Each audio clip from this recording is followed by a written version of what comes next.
அனைத்து வாசக அன்பர்களுக்கும் ஸ்ரீ பாலமுருகன் ஜோதிடாலயத்தின் அன்பு வணக்கங்கள். இன்றைய பஞ்சாங்கம் நிகழும் மங்களகரமான விஸ்வாவசு ஆண்டு வைகாசி மாதம் 7ஆம் நாள் புதன்வாரம் 2025 ஆங்கில வருடம் மே மாதம் 21ஆம் நாள் புதன்கிழமை. சூரிய உதயம் காலை 5:46.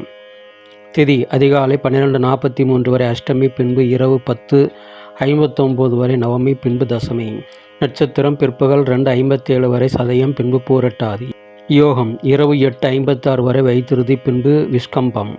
கரணம் அதிகாலை 12:43 வரை கௌலவம், பின்பு காலை 11:51 வரை தைத்தூலம், பின்பு இரவு 10:59 வரை கரசை, பின்பு வனிசை. சந்திராஷ்டம நட்சத்திரங்கள் பூசம், ஆயில்யம். கோச்சாரம்: புதன் மேஷத்திலும், சூரியன் ரிஷபத்திலும், குரு மிதுனத்திலும், செவ்வாய் கடகத்திலும், கேது கன்னியிலும், சந்திரன் ராகு கும்பத்திலும், சுக்கிரன் சனி மீனத்திலும் உள்ளனர். கௌரி நல்ல நேரம் காலை 10:30 முதல் மதியம் 12 மணி வரை, மாலை 6:30 முதல் இரவு 8 மணி வரை. சுபம்.